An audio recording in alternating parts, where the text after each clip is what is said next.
Hello and welcome back to another video on the Wrestling and to another edition of AEW Dynamite Out of 10. A big episode today because it's the last show before Forbiddendoor in terms of Dynamite. And yeah, we got lots of the build to that and some tournament finals, FTR v Brodido to see who would face the Hurt Syndicate. But we started the show off with Ospreay, who announced he wasn't clear for Forbiddendoor, so he made his steel cage match a lights out contest. He said he's risking everything, taking revenge against Death Riders. Mox arrived with the rest of his gang. To even the odds. The teams brawled until the ref called for the announced match to start. Even interference from the Bullet Club War Dogs was not enough to stop Tanahashi from picking up the win with a high fly flow. The brawl continues to intensify as Paragon ran off the Young Bucks before Darby Allin popped out as a body bag carried by Ospreay and the Ops. Even the odds. In the end, the Daredevil jumped onto everyone on a coffin jump and the babyfaces stood tall. It's hard to ignore how much Ospreay's injury is legitimate and how much he's putting his body through. Hopefully it won't be serious. But yeah, no matter what, his genuine show of passion for AEW is amazing, and yeah, you can see why he was one of the best talkers here. It was obvious Tanahashi was limited throughout the match, but Jet Speed played well with Tanahashi, and it was a crowd-pleasing win. The Chaos emphasised what's coming for Forbiddendoor, and you know, got Gay Kid, etc, etc. A brilliant opening to Dynamite, and yeah, so hyped for that match. 7 out of 10. Before Tony Schiavone talked to Copeland and Cage, who cleared up their differences and promised to help each other with their problems. Sabian and Mother Wayne interrupted, turning attention to Nick, who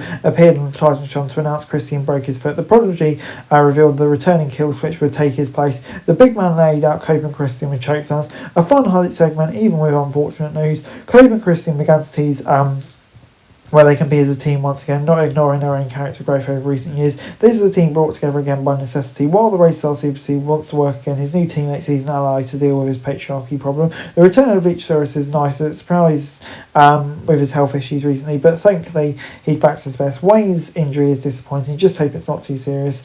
And you know, it remains a big match for the right time, simply delayed to a later date. But yeah, just hyped to see Cope and Christian again together sharing a win.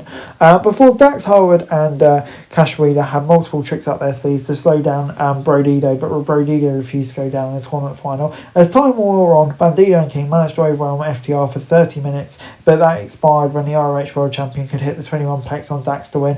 Lashley and Benjamin arrived to stare down their challenges for Forbiddendoor. This was a wild match that set a high bar for the Forbiddendoor Triple Threat tag match. These tag teams need to be given some time to liven up to set the expectation here. While this was by far the best match of the night, it's a shame it didn't end with a definitive winner. Booking the Hurt Syndicate in a freeway is a bit odd. While both teams are exciting challenges, it seems to protect the champions. Since the almighty gold standard of really defending his goals, it feels like the wrong time for the Hurt Syndicate to lose. In the end, AEW may want to move the tag division to FTR versus Cope and Christian, but maybe it's not the tale that's needed right now. It'd be more interesting to see Brodido take down the Hurt Syndicate, but who knows, we'll see what we get on Sunday. But yeah, for me it was a great match, maybe slightly disappointing ending. I'll give it 8 out of 10. Moving on into Hangman Adam Page, who called out MGF, but instead, Tony Schiavone announced, according to MJF, something bad would happen if the Cowboy left the ring early. The Salt of the Earth appeared on the Titan John with Ricochet and the Gates of Agony, threatening to set Mark Briscoe on fire if the Cowboy didn't agree to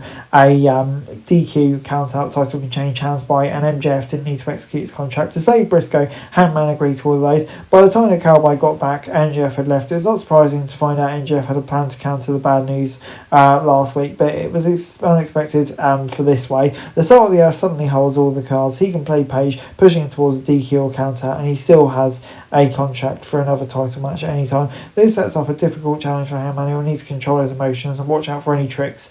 Hopefully this will serve to heighten the drama rather than overcomplicating a match. In some ways it already feels like this is too complicated, changing the stipulation with just 4 days before, and I feel like it makes Hangman a much more obvious winner here. So yeah, there were some positives and negatives, but personally I'm not convinced about these changes.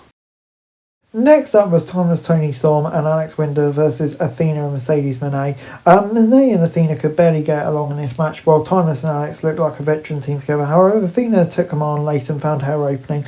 Windsor missed the Forever Champions tag and missed the CEO step out, only to take a surprise face for the loss. This was a great classic tag match, dramatic hot tags, and especially highlighted Windsor's explosiveness. While Storm and Windsor found their chemistry as a team, the dynamic between Athena and May was the highlight. The chemistry as a duo is electric, and and well worth exploring further after Forbiddendoor. Athena has the clearest path to dethroning Storm of any woman so far. She out-wrestled the Timeless One multiple times and may have the champion's neck before Forbiddendoor. As that point, Storm's retention would feel like an upset. I feel like Athena's time. Great stuff. 8 out of 10. And overall, Dynamite this week gets a 8 out of 10 for me. I thought this was a really strong Dynamite. Great quality of matches throughout the show. I think, on the whole, on board with most of the stories as well. So yeah, I think this was a really good start. And yeah, gets an 8 out of 10 for me. Can't wait for this Sunday. That's it for this video. Thanks very much for watching. Remember to like, share, subscribe. Follow us on our socials. Link in the description below for daily wrestling news, meme and content. Subscribe to our other channels on screen right now. That'd be greatly appreciated. Thanks very much for watching. Peace out.